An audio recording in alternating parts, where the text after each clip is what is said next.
Damos gracias a Dios por una nueva oportunidad que el Señor nos brinda de poder congregarnos como Él nos manda y poder una vez más ser instruidos en su bendita palabra. Con ello en mente les invitamos a que abran sus Biblias en el Evangelio de Mateo. Esta vez vamos a iniciar el capítulo profético más importante y relevante para muchos, 24 y 25. Iniciaremos con el 24 y vamos a estar dándole lectura a este capítulo completo. No vamos a poder abordar el capítulo 24 completo, pero vamos a tomarnos el tiempo hoy como congregación de dar una lectura al capítulo. Son unos 51 versículos, si mal no recuerdo. Y por hoy vamos a centrarnos, vamos a colocar un panorama general, un panorama de base, un contexto de base para poder luego entender algunos aspectos entonces ya con mayor detenimiento dentro del capítulo 24. Así que leemos la palabra de Dios, Evangelio de Mateo, capítulo 24. Iniciamos la lectura en el versículo 1 con reverencia, prestando atención. Estamos leyendo la palabra de Dios. Y dice así: Cuando Jesús salió del templo y se iba, se acercaron sus discípulos para mostrarle los edificios del templo. Respondiendo él, les dijo: ¿Veis todo esto? De cierto digo que no quedará aquí piedra sobre piedra que no sea derribada. Y estando él sentado en el monte de los olivos, los discípulos se le acercaron aparte, diciendo: Dinos, ¿cuándo serán estas cosas? ¿Y qué señal habrá de tu venida y del fin del siglo? Respondiendo Jesús les dijo: Mirad que nadie os engañe, porque vendrán muchos en mi nombre, diciendo: Yo soy el Cristo, y a muchos engañarán. Y oiréis de guerra y rumores de guerra. Mirad que no os turbéis, porque es necesario que todo esto acontezca, pero aún no es el fin. Porque se levantará nación contra nación y reino contra reino. Y habrá pestes y hambres y terremotos en diferentes lugares. Y todo esto será principio de dolores. Entonces os entregarán a tribulación y os matarán, y seréis aborrecidos de todas las gentes por causa de mi nombre. Muchos tropezarán entonces y se entregarán unos a otros, y unos a otros se aborrecerán. Y muchos falsos profetas se levantarán y engañarán a muchos. Y por haberse multiplicado la maldad, el amor de muchos se enfriará. Mas el que persevere hasta el fin, éste será salvo. Y será predicado este evangelio del reino en todo el mundo para testimonio a todas las naciones, y entonces vendrá el fin. Por tanto, cuando veis en el lugar santo la abominación desoladora de que habló el profeta Daniel, el que lee entienda. Entonces los que estén en Judea huyan a los montes. El que esté en la azotea no descienda para tomar algo de su casa, y el que esté en el campo no vuelva atrás para tomar su capa. Mas ay de las que estén encintas y de las que críen en aquellos días. Orad, pues, que vuestra huida no sea en invierno ni en día de reposo, porque habrá entonces gran tribulación, cual no la ha habido desde el principio del mundo hasta ahora, ni la habrá. Y si aquellos días no fuesen acortados, nadie sería salvo. Mas por causa de los escogidos, aquellos días serán acortados. Entonces, si alguno os dijere: mirad, aquí está el Cristo, o mirad, allí está, no lo creáis. Porque se levantarán falsos cristos y falsos profetas, y harán grandes señales y prodigios, de tal manera que engañarán, si fuere posible, aún a los escogidos. Ya os lo he dicho antes. Así que, si os dijeren: mirad, está en el desierto, no salgáis. O mirad, está en los aposentos, no lo creáis. Porque como el relámpago que sale del oriente y se muestra hasta el occidente, así será también la venida del Hijo del Hombre. Porque donde quiera que estuviere el cuerpo muerto, allí se juntarán las águilas. Inmediatamente después de la tribulación de aquellos días, el sol se oscurecerá y la luna no dará su resplandor y las estrellas caerán del cielo y las potencias de los cielos serán conmovidas. Entonces aparecerá la señal del Hijo del Hombre en el cielo y entonces lamentarán todas las tribus de la tierra y verán al Hijo del Hombre viniendo sobre las nubes del cielo con poder y gran gloria.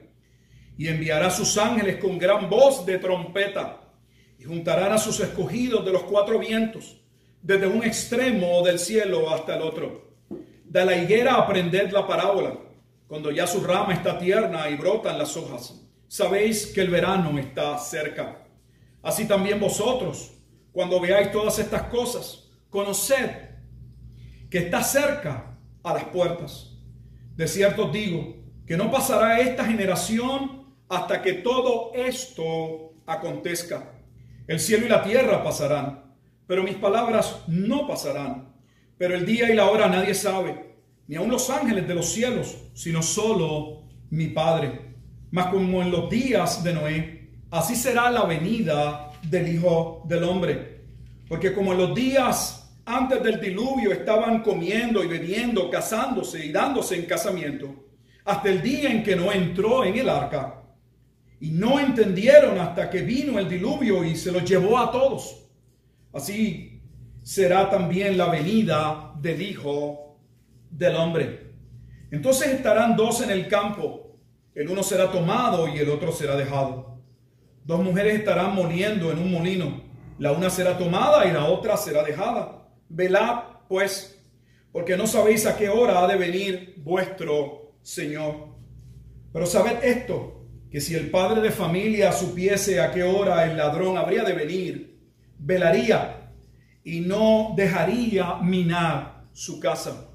Por tanto, también vosotros estad preparados, porque el Hijo del Hombre vendrá a la hora que no pensáis. ¿Quién es, pues, el siervo fiel y prudente al cual puso su Señor sobre su casa para que les dé el alimento a tiempo? Bienaventurado aquel siervo al cual, cuando su Señor venga, le halle haciendo así. De cierto os digo que sobre todos sus bienes le pondrá. Pues si aquel siervo malo dijera en su corazón, mi Señor tarda en venir, y comenzare a golpear a sus consiervos, y aún a comer y a beber con los borrachos, vendrá el Señor de aquel siervo en aquel día que éste no espera, y a la hora que no sabe, y lo castigará duramente, y pondrá su parte con los hipócritas. Allí será el lloro y el crujir de dientes. Vamos a orar. Señor y Padre eterno, te damos gracias una vez más por el privilegio de poder leer tu bendita palabra.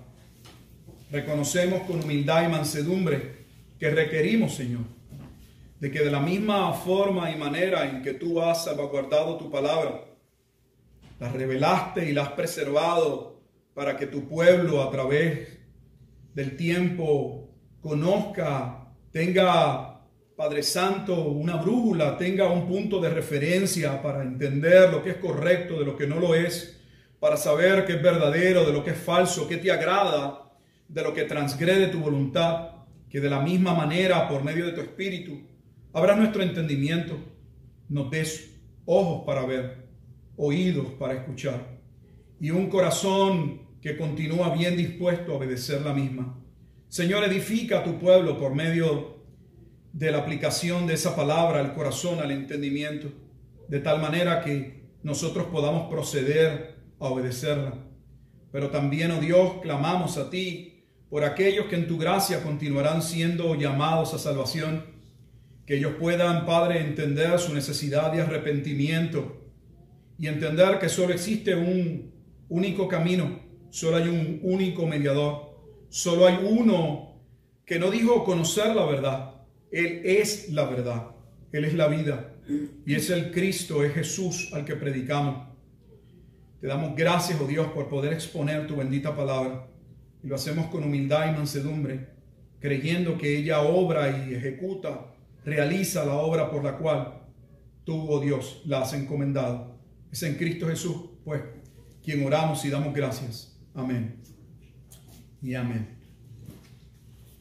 Vamos por hoy a poner el contexto general de cómo llegamos al capítulo 24.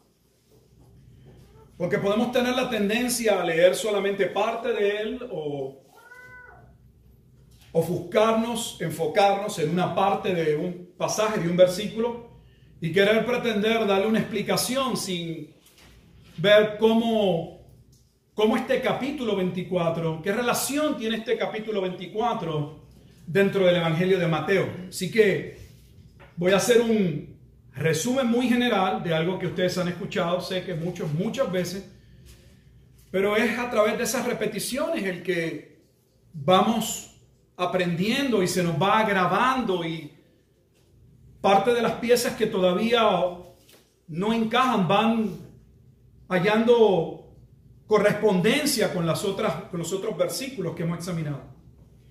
Cuando Mateo inicia en el capítulo 1, inicia claramente estableciendo que Jesucristo es tanto la promesa de aquella simiente a través de la cual serían benditas todas las familias de la tierra, refiriéndose a aquellas palabras que Dios le declaró a Abraham. Así también como diciendo que Jesucristo era la consumación, era el cumplimiento de aquella promesa hecha a David. Él es el rey, él es el Mesías. Y si usted observa ese capítulo 1, y le voy a pedir que vaya conmigo al capítulo 1 y vayamos avanzando por este evangelio hasta llegar a Mateo 24. Es en este capítulo que posterior a eso, entonces, Mateo pasa a hacer toda una genealogía de Cristo, con ella para demostrar que Jesucristo tiene ascendencia a David y por lo tanto Él es el Cristo.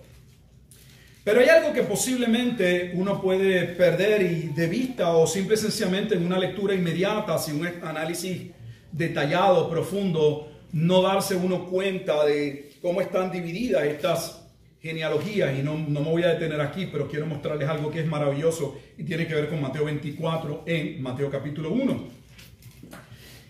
Vamos a mirar el versículo 17.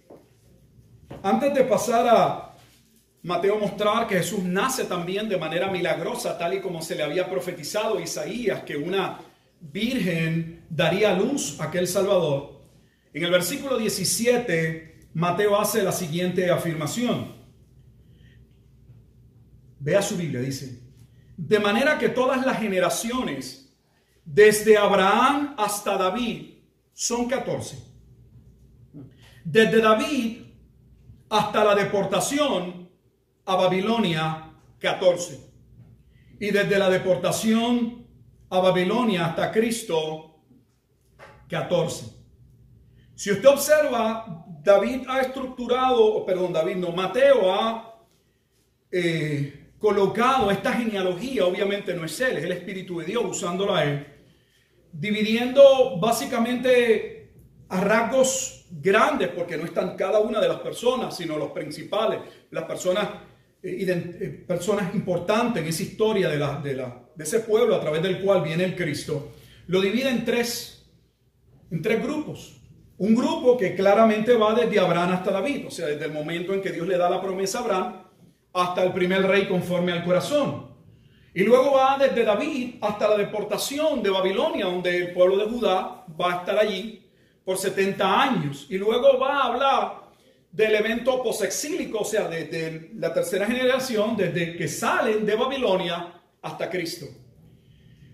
Si las generaciones son conocidas como que en el Nuevo Testamento su aproximación o duración son 40 años, y usted multiplica 14 por 50, le sorprenderá que da unos 520 años cada generación. ¿Correcto? Da unos 560, debo decir, por ahí. Ahora no me acuerdo la matemática. 14 por 40. 560. Ahora observe algo. ¿Cuánto tiempo estuvo el pueblo profetizado según Jeremías? Que estaría dentro de Babilonia, 70 años. Y posteriormente a Daniel se le da la profecía de que en 490 años vendría el Cristo. Si a los 560 años de la última generación, que es la generación, ese grupo de la salida de Babilonia hasta Cristo son 560 años, y usted le resta el tiempo de años que estuvo el pueblo en Babilonia, que son 70, le quedan exactamente los 490 años de Daniel capítulo 9, 24 al 27. Exactamente da en la fecha como se profetizó en Daniel capítulo 9 que vendría el Mesías. Es exacto y preciso el tiempo. Y digo ello porque trata, si observó mientras leíamos, hay una expresión, hay un título de Jesús que se menciona una y otra vez en la lectura del capítulo 24. La venida del Hijo del Hombre. Iremos ya a ver esa parte en Daniel. Así que tenemos que Jesucristo es el cumplimiento de todo lo que Dios ha prometido desde un principio. Y que la generación llega y apunta a su día y nace conforme a la promesa. Al punto de que Dios mismo le pone el nombre. Él será Jesús porque Él salvará a su pueblo, el pueblo que Él viene a redimir. Adelanto al capítulo 3, voy a dar los detalles más particulares con relación a lo que quiero decir. Y adelantamos al capítulo 3 y ya tenemos aquí el ministerio de Juan el Bautista. Pero para aquellos que venimos estudiando Mateo, sabemos que Juan el Bautista no es meramente Juan el Bautista, el hijo de Zacarías. Él es el Elías que habría de venir. Y esto es sumamente importante porque el último libro del Antiguo Testamento finaliza tanto en el capítulo 3 como en el capítulo 4, Malaquías 3 y Malaquías 4, específicamente el 4, hablando del día del Señor. El día del juicio que vendría, que estaría ligado a la venida del Mesías. Al punto de que el Elías sería aquel precursor del ministerio de Jesús, que daría paso y a la vez anunciaría que estaban viviendo en los días del Mesías. Y en aquellos días vendría el juicio. Cuando entendemos eso, entonces podemos entender con claridad por qué Juan el Bautista inicia su ministerio, o al menos escuchamos de por qué predicaba como predicaba. Y vemos que predicaba llamando a las personas al arrepentimiento. Porque ya el hacha estaba puesta a la raíz de los árboles. Versículo 10. Por tanto, todo árbol que no diera buen fruto sería cortado y echado en el fuego. Así que Juan el Bautista está anunciando el juicio que viene. Tanto el reino, porque la entrada al reino es por medio de Cristo, pero también anuncia el juicio de aquellos que rechazarían al Rey, al Cristo. Adelantamos al capítulo 8. Vamos a ir solo por algunos capítulos, pero quiero mostrarles con algunos detalles que este evangelio desde el inicio empieza a sentar las bases de que se acerca un tiempo de juicio. Hay un llamado al arrepentimiento porque se acerca, se presenta que hay un juicio que viene, que está cercano. En este capítulo 8 tenemos el momento en que Jesús claramente declara en el versículo 11: y os digo que vendrán muchos del oriente y del occidente y se sentarán con Abraham e Isaac y Jacob en el reino de los cielos. Mas los hijos del reino, refiriéndose al pueblo de Judá, a esa descendencia de Judá en el tiempo del primer siglo, serán echados a las tinieblas de afuera. Allí será el lloro y el crujir de dientes. Así que nuevamente vemos que se habla de que se acerca un tiempo de juicio y que mientras ellos esperan el reino, muchos de ellos quedarían fuera, pero el reino sería abierto para muchos gentiles que ellos no pensaban que debían tener cabida en el reino, porque el Mesías venía a establecer para ellos el reino para los judíos, pero en ese reino no cabían los gentiles, los no judíos. Adelantamos un poco y nos vamos al capítulo 10, un capítulo en extremo importante con relación a Mateo 24. Y ya aquí se empiezan a precisar detalles muy significativos. Y sabemos que Mateo capítulo 10 es el capítulo donde Jesús claramente escoge ya a sus discípulos de manera formal, los que van a ser sus apóstoles. Y en este capítulo es que le da esa primera encomienda donde los envía y restringe su ministerio, lo limita a la extensión de Judea donde estaban o residían los judíos. Porque según la Escritura el Evangelio debía llevar primeramente a los judíos, como Pablo dice en Romanos 1, versículo 16. ¿Y qué Jesús dijo importante en este capítulo con relación a lo que iba a suceder? En Mateo capítulo 10 tenemos el momento en que Jesús va a decir lo siguiente en el versículo 23. Los manda, de antemano les dice que algunos les abrirán las puertas de sus hogares, otros no, serían rechazados por muchos.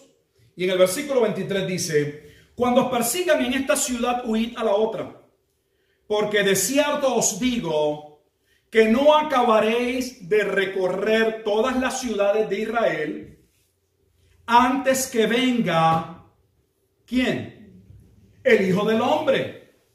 Jesús le está diciendo a sus discípulos que ellos debían predicar el evangelio del reino a todo el mundo. Entiéndase en ese concepto la región donde vivían los judíos bajo el imperio romano, la parte que habían catalogado como la parte de Judea. Si Jesús le dice, ustedes van a estar yendo de ciudad en ciudad y estarán en esa tarea, finalizando esa tarea, y ustedes, no está hablando de otras generaciones, ustedes, claramente especifica, verían la venida del Hijo del Hombre. Vamos a adelantar bastante al capítulo 16.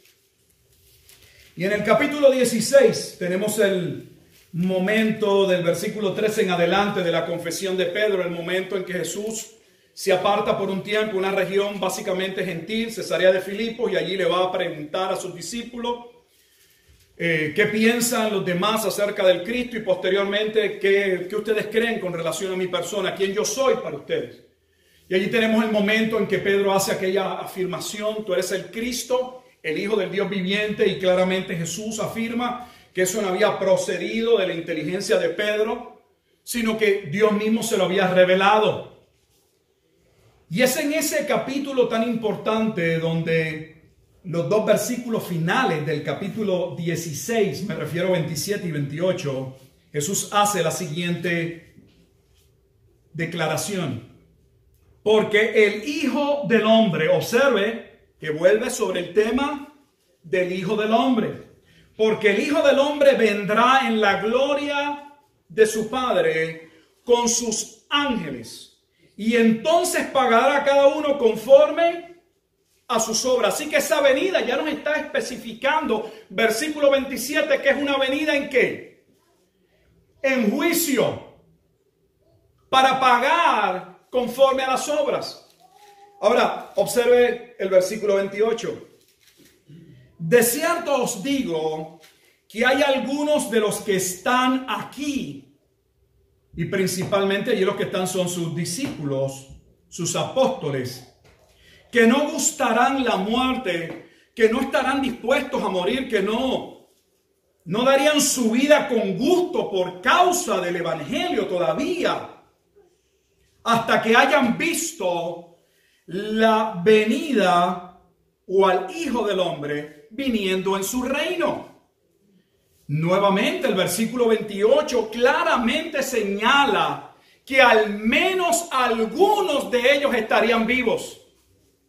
No me parece que la venida del Hijo del Hombre pueda ser colocada para 2000 años posteriormente, porque ninguno de los discípulos ni de los apóstoles estaría vivo.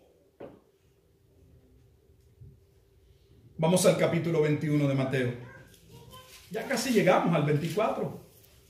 Y eso que no le estoy dando todos los detalles. Lo que quiero mostrar y enfatizar es que Mateo tanto evidencia y señala que Cristo es el único medio de salvación, que Él es el Mesías, que Él es la promesa.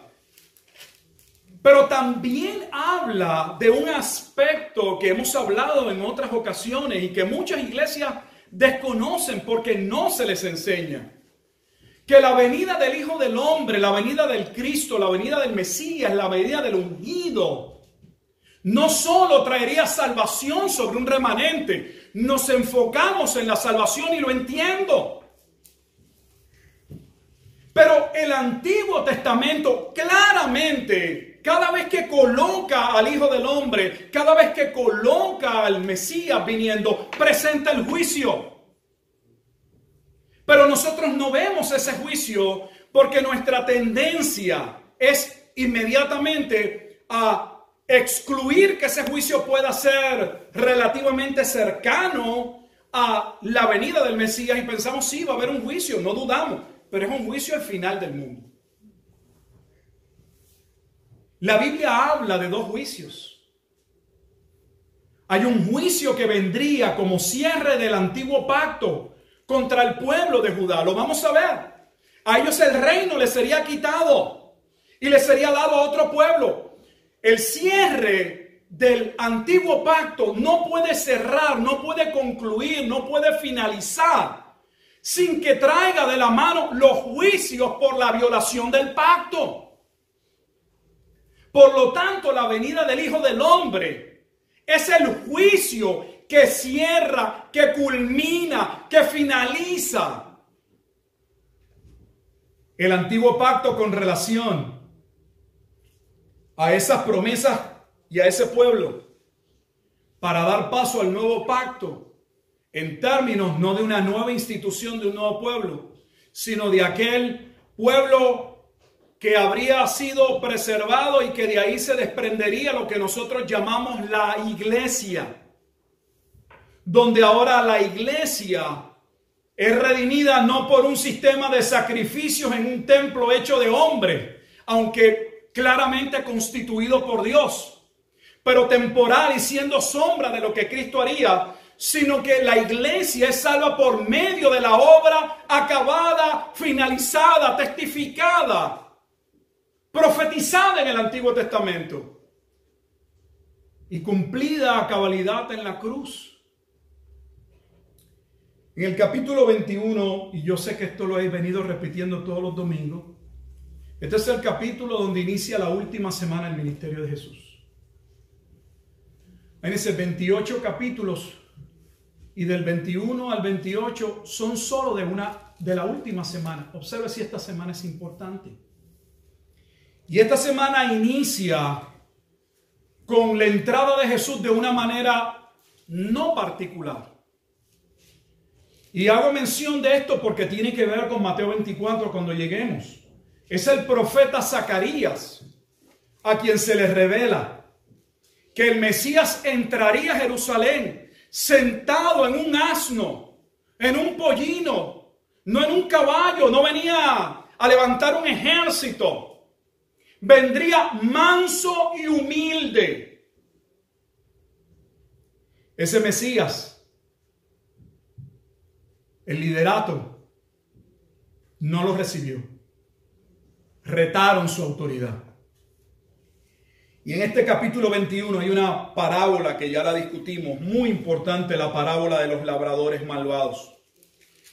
En esa parábola voy a leer solamente parte de la misma y es el momento del juicio que va a venir. No solo por ellos haberse apropiado del templo y de cosas sagradas de la cual eran solo mayordomos, de haber sido llamados por Dios, sino por haber dado muerte al heredero, al dueño de esa viña que es Cristo. Versículo 37, capítulo 21, finalmente les envió a su hijo. Y ve a su hijo como Cristo, diciendo: tendrán respeto a mi hijo. Mas los labradores, cuando vieron al hijo, dijeron entre sí: este es el heredero, venid, matémosle y apoderémonos de su heredad. Y tomándole le echaron fuera de la viña, le sacaron fuera de Jerusalén y le mataron. Cuando venga pues el Señor de la viña, ¿qué hará aquellos labradores? Observe nuevamente si habla de juicio. Le dijeron a los malos, ellos mismos contestaron: a los malos destruirá sin misericordia y arrendará su viña a otros labradores que le paguen el fruto a su tiempo. Así que claramente tenemos en la parábola de los labradores malvados nuevamente acerca del juicio que vendría sobre todos aquellos que no habían creído, que habían rechazado a Jesucristo. Pasamos al capítulo 22 y inicia con una parábola que vuelve a anunciar el juicio. El mismo juicio, el mismo, no otro, el mismo juicio que Jesús va a dar detalles en el capítulo 24. Y me refiero a la parábola de las fiestas de bodas. Una vez el padre, que había preparado todo, ya estaba todo listo para la fiesta de su hijo, manda nuevamente un comunicado de que todo estaba listo, que se acercasen, que participasen. Y viendo cómo habían tratado a los que él había enviado, los cuales habían sido afrentados y les mataron a algunos, dice el versículo 7, al oírlo el rey se enojó y enviando sus ejércitos destruyó a aquellos homicidas y quemó su ciudad. Jesús le está hablando a los judíos. ¿A qué ciudad se podía estar refiriendo? A la ciudad de Jerusalén, sin lugar a dudas. Pasamos al capítulo 23. Y tenemos en el capítulo 23 los 7 ayes o los 7 juicios o maldiciones sobre los escribas y fariseos. Y voy a leer solamente la parte final del capítulo 23, que de hecho es fundamental para la introducción del capítulo 24, porque el Mateo 24 no se inicia, no se desprende del aire, de la nada. Hay un contexto de base que da paso a la afirmación de los discípulos y a lo que Jesús va a expresar. En el versículo 34 del capítulo 23, Jesús dice lo siguiente: por tanto, aquí yo os envío profetas y sabios y escribas, y de ellos a unos mataréis y crucificaréis y a otros azotaréis en vuestras sinagogas. Quiero hacer la salvedad de que usted observe que Jesús está mostrando que quienes iban a perseguir a los cristianos serían los propios judíos. Jesús no está hablándole a los romanos. Jesús le está hablando a los escribas y a los fariseos, de los cuales Pablo fue un fariseo perseguidor de la iglesia, a quien se le dio cartas para perseguir a los cristianos y arrestarlos. Nos han vendido la historia de que Roma era quien perseguía a los cristianos. Y la realidad es que a Roma le importaba muy poco el cristianismo. Era un pueblo politeísta. Dominaba y conquistaba e imponía sus ejércitos en aquellos lugares donde entendía podrían crearse conflictos. Y luego que el pueblo no se levantase, se sublevase y pagase sus impuestos y participase con Roma en sus guerras, podían tener cierta libertad dentro del dominio del imperio. A quienes Jesús está acusando de perseguir a esos cristianos eran los propios judíos. Los perseguiréis de ciudad en ciudad, y Pablo es testimonio de ellos. De hecho, yendo en camino hacia la ciudad de Damasco, es que Dios se les revela al apóstol Pablo. Ahora, mira el versículo 35. Eso traería la ira de Dios, para que venga sobre vosotros toda la sangre justa que se ha derramado sobre la tierra. Y cuando habla justa, no es que haya hombres justos por sí mismos, sino está hablando de los santos, de todos aquellos que en la gracia de Dios han sido salvos. Desde la sangre de Abel, el justo, hasta la sangre de Zacarías, hijo de Berequías, a quien matasteis entre el templo y el altar. De cierto os digo, en verdad os digo, que todo, no algunas cosas, no unas pocas, no muchas, todo esto vendrá sobre esta generación. Yo no veo cómo no entender. Solo que lo que nos han enseñado no cuadra con esta declaración. Y sobre quién vendría en particular esa destrucción. ¿Solo sobre escribas y fariseos en particular? El escenario sería Jerusalén. Mírenlo en el versículo 37. Jerusalén, Jerusalén, que matas. Observe que ahora no está hablándole directamente solo a los escribas y a los fariseos. Le está hablando de manera general a los habitantes de Jerusalén. Jerusalén, Jerusalén, que matas a los profetas y apedreas a los que te son enviados. ¿Cuántas veces quise juntar a tus hijos como la gallina junta sus polluelos debajo de las alas y no quisiste? He aquí vuestra vuestro templo, os es dejada desierta, porque sería desolado el templo. Porque os digo que desde ahora no me veréis hasta que digáis, bendito el que viene en el nombre del Señor. Ahora, ¿cuál es esta venida? ¿De qué venida está hablando? Nuestra mente particularmente, si uno es de ámbito de tendencia carismática, nos han enseñado inmediatamente, estamos viendo el rapto. Y si uno viene de una tendencia de otro tipo de congregaciones más históricas, de otro tipo de teología, la segunda venida de Cristo. Mire en qué contexto y en qué tiempo se da esta venida. Ya le dimos lectura al capítulo 24. ¿Qué hemos hecho hasta aquí? Hasta este momento. Hemos demostrado que Mateo claramente desde el inicio muestra que vendría un juicio, que es de la misma manera que se afirma que Jesucristo vendría a salvar a su pueblo, también de manera progresiva a través del Evangelio se va elaborando que Él va a juzgar, como Juan el Bautista muy bien lo afirma en el capítulo 3, a todos aquellos que no dan fruto. En otras palabras, que no creyeron en el Mesías.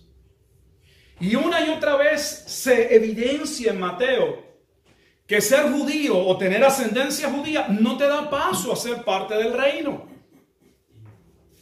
Lo vimos específicamente en Mateo capítulo 8, cuando Jesús, usando de base, que no lo leímos, la fe de un centurión romano, le habla a los judíos y les dice, muchos de ustedes quedarán fuera de aquellos que se sentarán en el reino, en la mesa con Abraham. No entrarán al reino, pero vendrán de oriente y de occidente, vendrán extranjeros, gentiles, que se sentarán no en una mesa diferente, no les reservaron en otro lugar, no son parte de otro pueblo, se sientan en la misma mesa con Abraham, porque son parte del mismo pueblo. Dios lo dispuso de esa manera.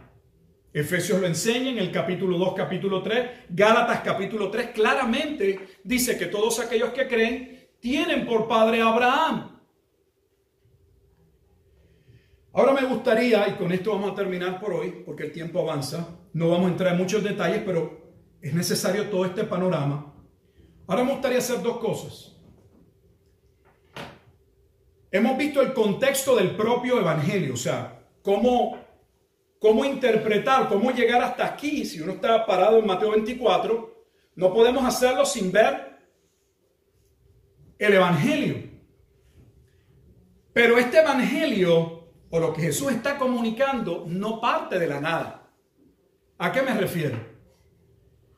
Que cada enseñanza toma como base lo mismo que estamos haciendo en el estudio de Apocalipsis. Toma como base referencias o alusiones a eventos, a profecías en el Antiguo Testamento. Es evidente que el capítulo 24 hace una fuerte relación al libro de Daniel. No hay manera de separar Daniel, especialmente capítulos 7 y 12, lo vamos a ver. No podemos sacar, no podemos entender Mateo 24 sin verlo a la luz del fundamento de lo que da base a la enseñanza. ¿Por qué? En primer lugar, porque Jesús lo hace. Lo hace no solo al decir una y otra vez que viene la venida del Hijo del Hombre, y ese término es de Daniel, no hay manera de negarlo, sino porque Jesús lo afirma en el versículo 15. Mire lo que dice: por tanto, cuando veáis en el lugar santo la abominación desoladora de que habló el profeta Daniel, el que lee entienda. O sea, Jesús mismo está diciendo que el juicio que se describe en Mateo 24 y 25 es el juicio de la abominación desoladora que habló ¿quién? Daniel. Cuando iniciamos el capítulo 24, el versículo 2, luego de salir del templo, los apóstoles le dicen: mira qué hermoso el templo. Y realmente era hermoso. Si usted, le invito a que posteriormente busque información sobre cómo Herodes el Grande había embellecido este templo. Y no voy a tomar el tiempo para dar las explicaciones, pero Herodes realmente no era judío de sangre.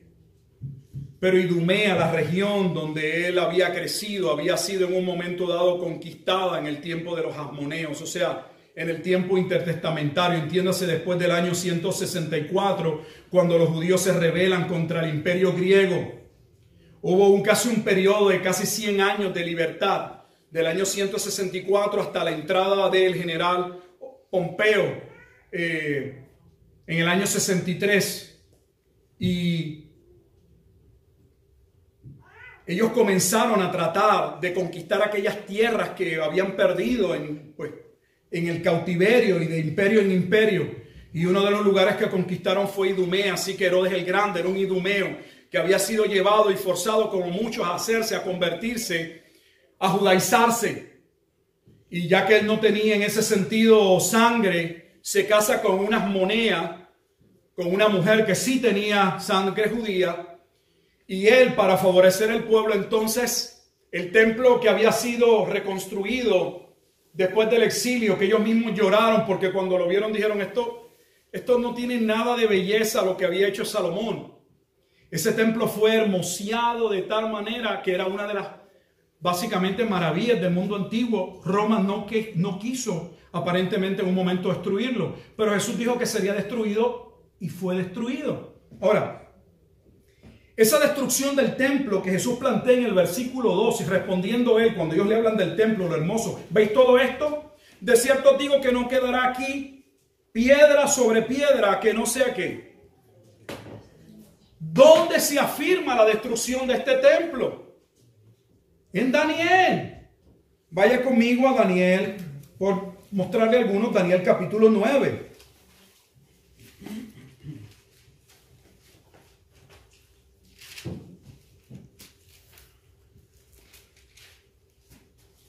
Lo que quiero que usted observe es que Jesús sale del templo y uno podría pensar, bueno, Jesús de momento les habla ellos le están hablando de lo bonito que está el templo y Jesús le cambia como que les dice, no, pues lo ven bonito, esto no va a estar bonito, esto todo va para el piso.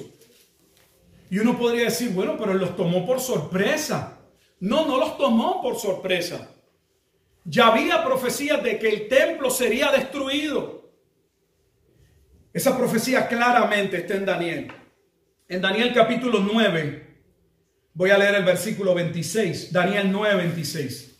Esto es parte de la profecía de las 70 semanas que inicia en el versículo 24, pero inicio la lectura en el versículo 26. Y después de las 62 semanas se quitará la vida al Mesías. El Mesías es el Cristo, es el Hijo del Hombre, en Daniel 7, 13 y 14. Dice, mas no por sí. Y el pueblo de un príncipe que ha de venir destruirá la ciudad y el santuario.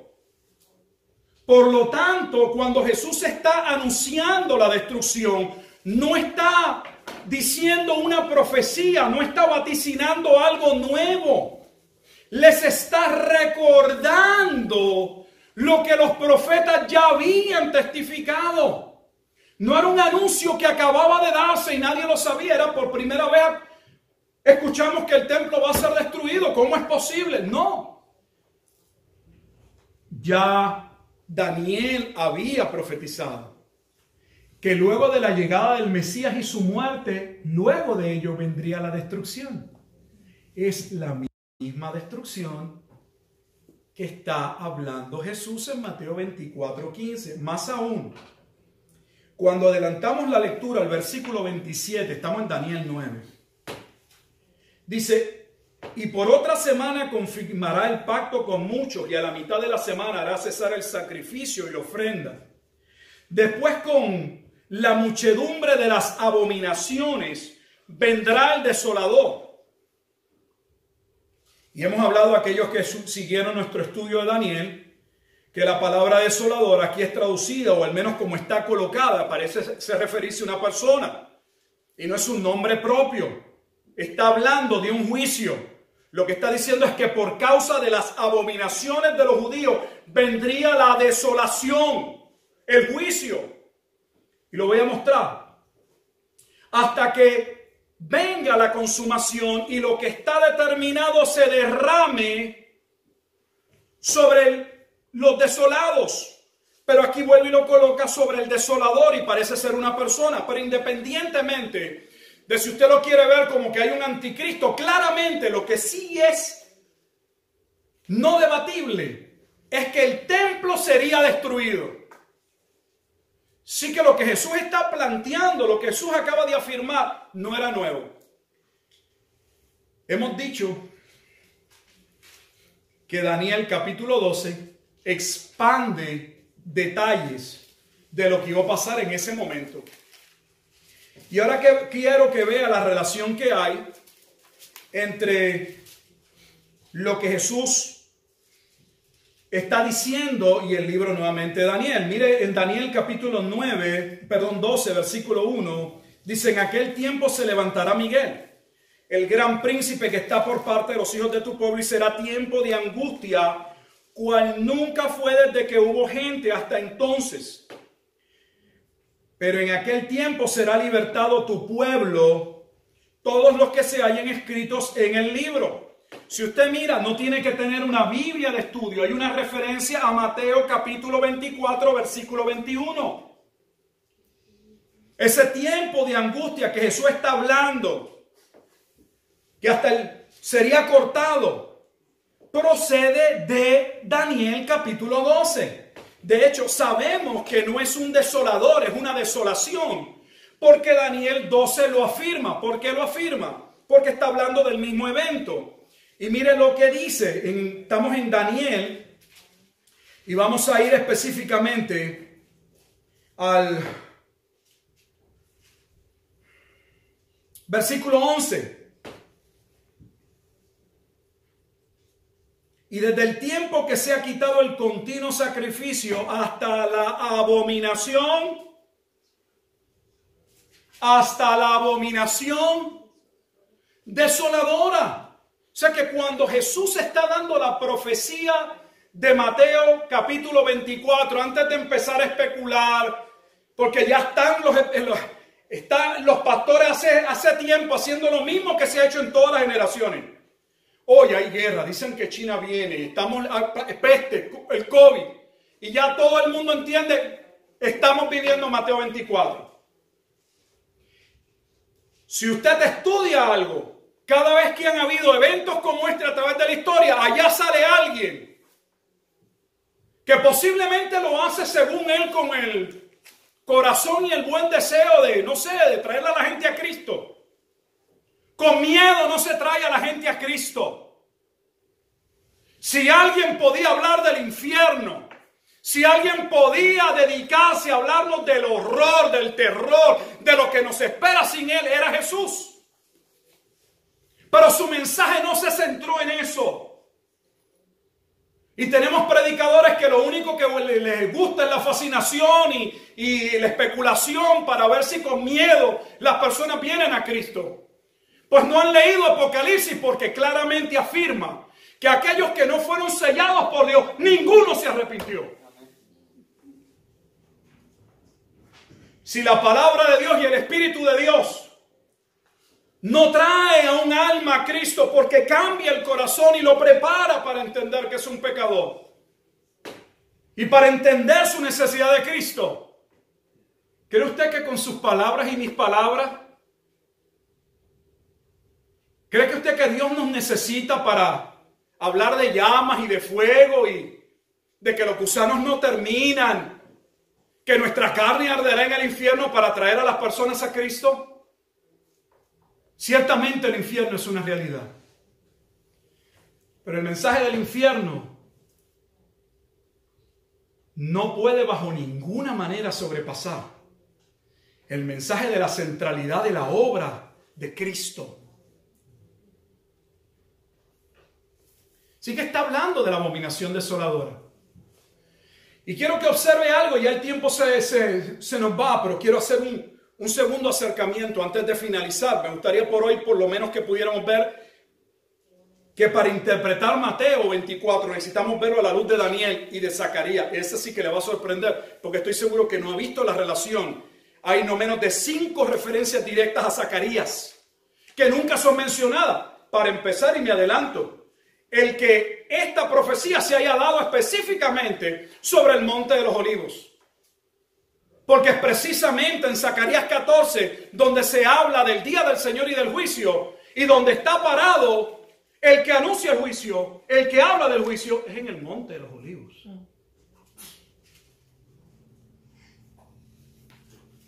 Así que no estamos especulando, estamos trazando la interpretación de un pasaje sobre la base de la Escritura. Antes de salir de Daniel para ir a Mateo 24 y concluir por hoy, quiero que pueda haber algo en el capítulo 12 antes de ir a Mateo. Cuando se habla de la destrucción que viene del tiempo de la abominación de desolación, no habla del fin del mundo en Daniel 12. Todo lo contrario. Los judíos no esperaban que cuando el Mesías viniese se acabara el mundo. De hecho, todavía no. Todavía hoy es igual. ¿Qué están esperando los judíos cuando el Mesías venga? ¿El fin del mundo? ¿El milenio? ¿Su estado y su gobierno sobre la tierra? O sea, no hay ni en el concepto hebreo tal cosa de que cuando el Mesías viniese se acabó el mundo. No existe. Las profecías sí hablaban de que en ese tiempo que habría un juicio, 2/3 partes morirían. Eso sí habla la Escritura. Y que un remanente, no todo Israel, un remanente sería salvo. Pero posteriormente habría salvación. Y Cristo, o el Mesías como ellos lo ven, regiría desde Jerusalén. No había un fin del mundo.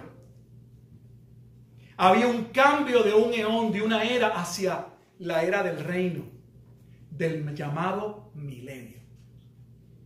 Por lo tanto, el fin que vamos a ver ahora en Mateo que se habla, no es el fin del mundo. Ese fin viene de Daniel 12. Se lo voy a probar. En Daniel 12, versículo 4, hay 3 afirmaciones al fin en Daniel 12. Pero tú, Daniel, cierra las palabras y sella el libro hasta el tiempo del fin. Mire, le pregunto, es algo de sentido común y no los estoy bajo ninguna manera tratando de humillar ni hacer sentir mal a alguien. Pero escuche bien, sentido común. Si la profecía se cierra hasta el tiempo del fin, y cuando se abre en el tiempo del fin, ¿se abre para qué? Ya después del tiempo del fin, ¿qué habría? Es el fin. ¿Qué sentido tiene Jesús que les diga a las mujeres en Mateo 24, oren para que cuando llegue este momento no sea en invierno ni sea un sábado?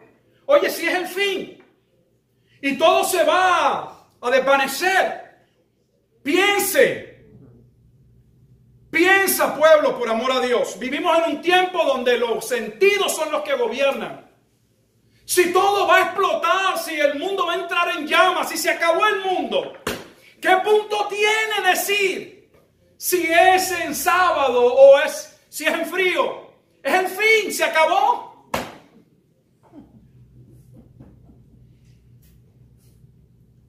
Ese es el problema cuando uno lee la Biblia y ni tan siquiera usa el sentido común. Porque estamos llenos de tantas falsas enseñanzas que las hemos comprado porque luego que algo se pone de moda y se vende en un libro y alguien lo repita, así es. Y hay el que diga lo contrario. Ciérralo hasta el tiempo del fin.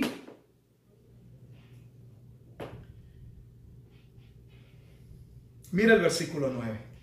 Estamos en Daniel 12. Él respondió, debo decir, anda, Daniel, pues.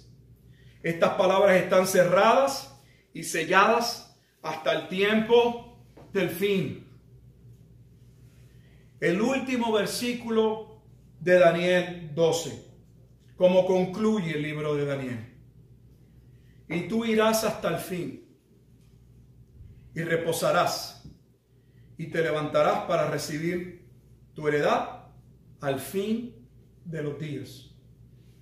Este es el pasaje que podría algunos decir, bueno, es que sí, al final Daniel no va a estar, pero se va a levantar para recibir el reino, o estar en el reino, habla del fin. Y tú irás hasta el fin y te levantarás para recibir tu heredad al fin de los días. Observe que está hablando el fin de los días después de que él resucitado. Hay un fin de la existencia de Daniel. Y hay un fin, o hay una eternidad posteriormente en la que él posterior será levantado, como todos los que serán levantados al final de los días. Este es el fin del versículo 12, es el fin de la profecía de las 70 semanas. ¿A qué venía a poner fin el Mesías? Yo creo que tal vez esta es la parte más... ¿A qué venía a poner fin el Mesías? Tal vez la pregunta más importante. ¿Fin al mundo? No, fin al pecado. Ese es el fin. La preocupación y el corazón de Daniel, y termino, es cuando recibe la profecía de las 70 semanas en el capítulo 9. Él cree, él piensa, ¿se cumplieron? Si no se han cumplido, estamos por cumplirse los 70 años de cautiverio. Y él dice, bueno, Dios prometió que cuando nos sacara de Babilonia nos iba a libertar. Y él está pensando que en ese momento, cuando se cumpla la profecía de los 70 años de cautiverio, registrada en Jeremías 24 y 29, viene la salvación o la redención completa para su pueblo. Y Dios le dice, no, espérate, no te adelantes, Daniel. Van a salir. Esa profecía se va a cumplir. Y van a ir a reconstruir el templo. Pero ese templo que ustedes van a ir a reconstruir, le dice en el capítulo 9, va a volver a ser destruido.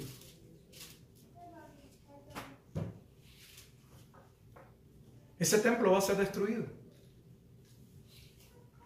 Porque lo que tú esperas, Daniel, la redención de tu pueblo, no puede ser completado hasta que venga el Mesías príncipe. Porque ¿qué realmente vendría a ser el Mesías príncipe? Se los leo y termino con una palabra de oración. El versículo clave es el versículo 24 del capítulo 9. Lo voy a leer porque no creo que pueda decirlo yo mejor que como está escrito. Aquí dice: 70 semanas están determinadas sobre tu pueblo y sobre tu santa ciudad. Recuerda cuando le dije, para que vea por qué hice la aseveración, le dije que cuando leímos Mateo capítulo 1, desde Abraham hasta Cristo está dividido en 3 periodos, 3 generaciones. La última generación es la generación desde el exilio babilónico hasta Cristo. Y son 560 años. 40 años por generación, son 14 generaciones de 40 años, 560. Si esos 560 años usted les resta el tiempo, que es el tiempo que Daniel entiende se está cumpliendo en Daniel 9. Él está leyendo a Jeremías y él sabe que se están cumpliendo los 70 años. Ya lo que resta hasta Cristo serían 490 años. La profecía de las 70 semanas. 70 semanas están determinadas sobre tu pueblo, sobre tu santa ciudad. ¿Para terminar qué?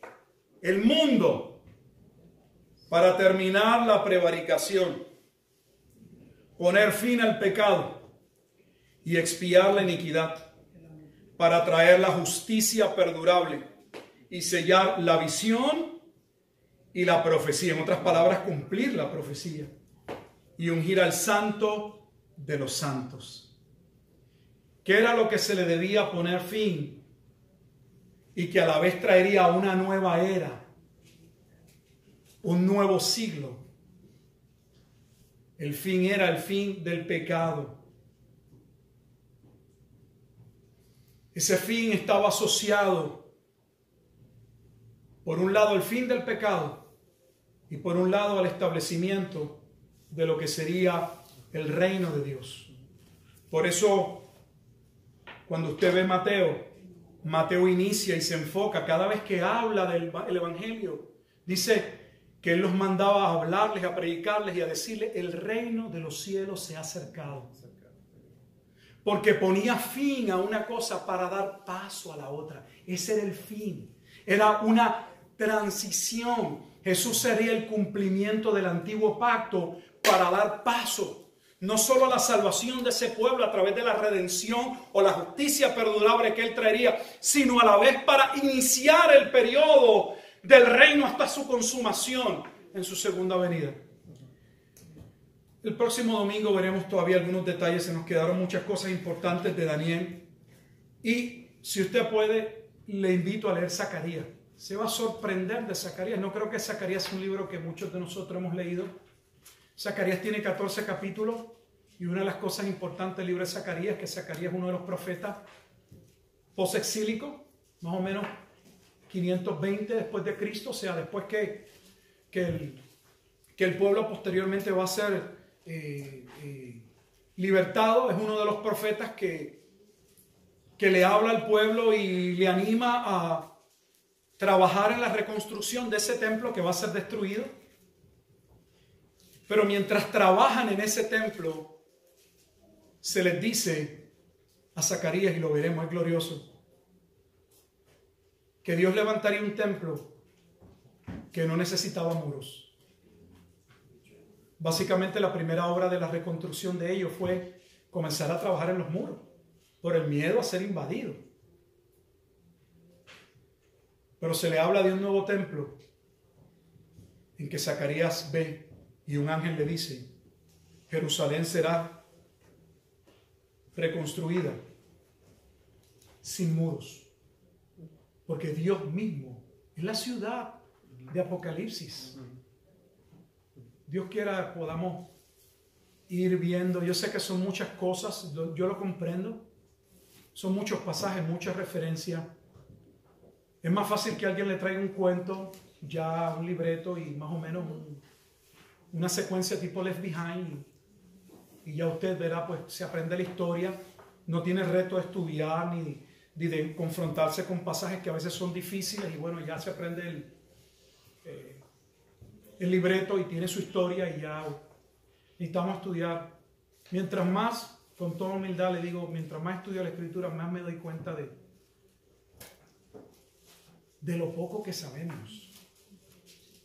Yo esta semana no sé cuántas veces tuve que leer Zacarías y me frustraba porque no leía y volvía y leía y no entendía bien y decía, Dios mío, si yo ni puedo entenderlo bien, ¿cómo espero que mis hermanos? O sea, yo sé que no es una tarea tan sencilla, no lo es, pero es una tarea que Dios nos demanda y que vale la pena hacerlo. No por alcanzar algún conocimiento, sino por realmente poder comprender y ver cómo Dios precisó, cómo realmente, como la Escritura dice, en su providencia todo está. Nada se escapa de la providencia de Dios. Dios proveyó, Dios acomodó todo. Por eso Dios descansó. Y algo que me sorprendió, y se lo digo como nota final para orar, que me llamó mucho la atención. Había visto estaba convencido de Daniel y la profecía de Mateo 24 hablaban del mismo evento. Pero con Zacarías no. Sí sabía que Zacarías había dicho ciertas cosas, pero veremos, ya usted verá que es glorioso. Y lo que vi fue que me impactó muchísimo. Fue como me fuera solo por Zacarías o me fuera por Daniel, llego a la misma conclusión. Mi punto es a cómo se lo pongo. A veces uno se pregunta, ¿por qué tantos libros? ¿Por qué tantos libros? Y aunque a veces tú tienes un poco de uno y tienes un poco del otro y puedes ir viendo el panorama mayor, y eso ya lo veía, me pude dar cuenta de que en ocasiones no todos en un momento dado tendrían la Biblia como hoy la tenemos. Cada uno, como el Nuevo Testamento, recibiría un libro y otro, un evangelio llegaría acá. Y Dios se encargó, es el punto antes de terminar, de que cada libro en el momento preciso tendría la información necesaria para que la iglesia o el pueblo que recibiese pudiese llegar a la misma conclusión. El punto es, yo puedo probar el día del Señor con Zacarías y no necesito a Daniel. Y puedo hacerlo con Daniel sin necesidad de Zacarías. Porque Dios colocó en cada carta la información necesaria para que lo que Él va a hacer, cada destinatario pudiese tener un panorama básico que lo condujera a lo importante y a lo relevante. Dios nos ayude, vamos a orar. Padre, te damos gracias en esta tarde por el tiempo en que nos has permitido ir presentando detalles generales de un capítulo que posiblemente en otro momento ya hubiésemos empezado a tratar de explicar, sin tomarnos la oportunidad de ir colocando la base, el fundamento y entender este capítulo primero en su contexto general, no solo dentro del mismo Evangelio de Mateo, sino sobre aquellos profetas que hablaron y precisaron este momento que Jesús está describiendo, que claramente no está hablando de un evento nuevo que no se sabía, sino está testificando de algo, como él mismo asevera, que Daniel había profetizado. Ayúdanos, Señor.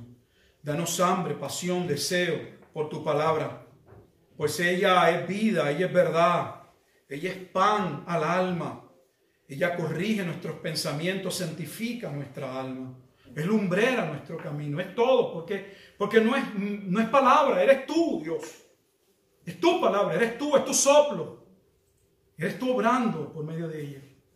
Prepáranos ahora también, Señor, para participar del pan y de la copa, de la cena del Señor. Te damos gracias por este momento también, que claramente, una vez más, evidencia y revela el misterio de tu gracia y de ese soberano plan centrado en la persona de Jesucristo para salvación de tu pueblo, en quien damos gracias. Amén. Amén.